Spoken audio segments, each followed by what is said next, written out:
Hai, saya Raul Renanda.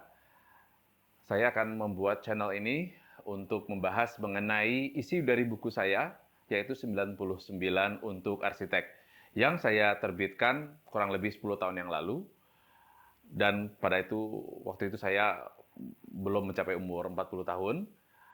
Saya merasa saya menjadi arsitek yang bekerja dulu dengan sebuah company di Jakarta dan di Singapura, dan kembali ke Jakarta, start untuk menjadi seorang entrepreneur.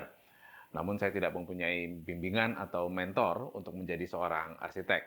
Dari berbagai hal, menjadi arsitek itu tidak hanya berbicara mengenai desain saja, tapi juga berhubungan dengan klien, menjadi entrepreneur, membangun company sendiri dari segi marketing. Saya belajar, waktu itu inspirasi saya adalah buku dari Seth Godin, berbagai baca buku yang dia buat. Dalam salah satu bukunya juga saya ada foto saya di situ. Uh, Mentoring saya secara tidak langsung, saya membaca blognya setiap hari.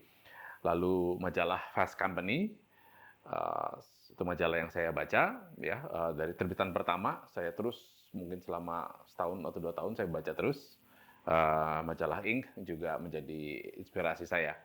Waktu itu seorang bootstrapper ya, di zaman awal-awalnya web, baru blog, sekarang ya sudah ada vlogging. Nanti kita nggak tahu apa, tapi intinya adalah sama, kita bisa belajar dari manapun juga. 10 tahun saya dari buku itu terbit, kali ini saya membuat dari versi video, dan saya harap bisa menjadi teman diskusi juga, atau kita belajar bersama. Buku tersebut tentunya isi dari konten dari buku tersebut banyak yang saya revisi juga. Ada beberapa konten yang sebenarnya sangat terlalu erat dengan pada zamannya 10 tahun yang lalu, yang saya coba revisi. Jadi isi dari video ini adalah saya membacakan kontennya, lalu saya berusaha untuk menjelaskan, menerangkan dari sudut pandang saya.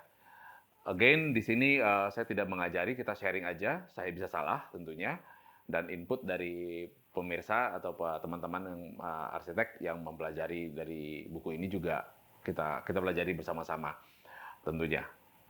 Uh, Ya mungkin kedepannya bisa menjadi suatu yang cukup baik dan bisa dikembangkan juga dengan generasi yang muda, atau mungkin di rewrite lagi atau menjadi bahan tulisan lagi buat yang arsitek yang gemar menulis.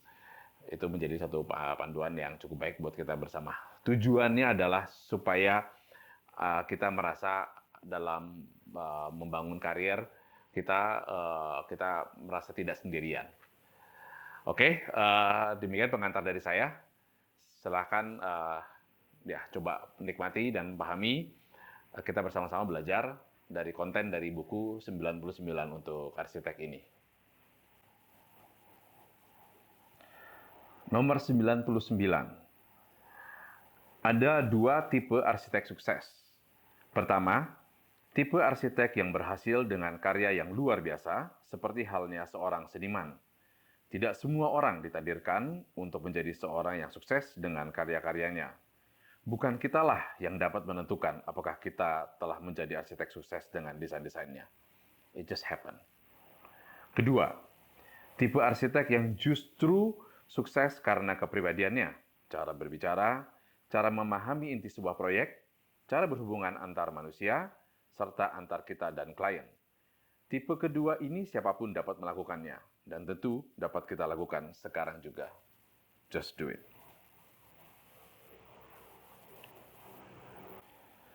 Pesan dari nomor 99 ini adalah, ada beberapa arsitek ketika saya juga lagi kuliah, saya terinspirasi dengan beberapa arsitek. Waktu itu ada buku bagus, judulnya New Spirit in Architecture. Frank Gehry, Zaha Hadid, belum ada satu proyek pun yang terbangun waktu itu. Peter Eisenman, itu adalah gerakan baru di dunia di construction pada zaman saya. Itu saya kuliah sekitar tahun 90-an. Sebelumnya saya terinspirasi oleh juga arsitek seperti Norman Foster, Nicholas Grimshaw, dan Santiago Calatrava. Karya mereka yang saya menjadi ya, idaman saya pada saat itu. Lalu uh, mereka-mereka ini memang menjadi panutan kita. Ya, mungkin beberapa tahun atau kita sudah teman-teman yang lain juga punya arsitek-arsitek kelas dunia lainnya. Pada zamannya mungkin akan berbeda lagi nantinya. Namun pertanyaannya adalah, apakah kita bisa seperti mereka? Ada buku yang menarik waktu itu saya baca waktu itu ketika saya masih SMA dari Edward de Bono mengenai orang-orang sukses, background orang-orang sukses. Saya baca buku itu, saya tidak baca, saya hanya beberapa baca dari. Jadi dia interview beberapa orang-orang sukses dan mencari inti apa sih yang membuat mereka menjadi orang yang sukses di bidangnya. Yang menarik adalah kesimpulan akhirnya bahwa mereka pun juga tidak tahu kenapa mereka sukses. Mereka hanya ada di right place in the right time.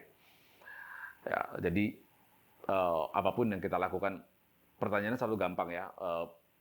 Apakah orang-orang yang saya sebut tadi hero saya ya, Zaha Hadid, Eisenman, Gehry, itu mereka adalah satu-satunya orang di dunia ini yang memiliki kemampuan mendesain seperti itu. Saya rasa tidak. Namun dalam perjalanan karirnya ya mereka pasti tentunya ada sesuatu yang mereka pikirkan dan mereka mendapat kesempatan dan mereka melakukan kesempatan itu dengan baik. Ada beberapa banyak arsitek yang juga mungkin lebih baik daripada mereka, namun jalan hidupnya juga tidak sama.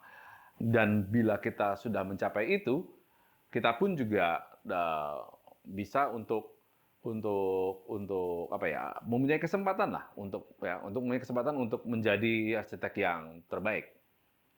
Jadi intinya adalah menyiapkan diri untuk menjadi seorang arsitek yang unggul secara profesional dan berguna buat masyarakat, terutama untuk kliennya. Dan bila kita melakukan hal tersebut dengan baik, kita bisa survive dalam titik itu, untuk mendapatkan kesempatan menjadi seorang arsitek yang terbaik itu jelas lebih ada daripada kita tidak menyiapkan diri menjadi itu. Jadi isi buku ini mengarah seperti itu. Jadi melihat dari segala hal yang saya ketahui untuk menyiapkan diri kita untuk menjadi orang yang terbaik. Jadi itu yang kita harus sadari. Jadi intinya adalah kita harus punya dalam setiap checklist kita harus, kalau kita kuliah itu kan ada mata kuliah yang begitu banyak. Nah, kita bisa melihat bahwa apa-apa aja yang kita harus lulus. Kita harus lulus semua. Kalau bisa nilainya B semua minimal. Ya, syukur-syukur kita C+, jangan jadi orang C. Kalau C kita mediocre.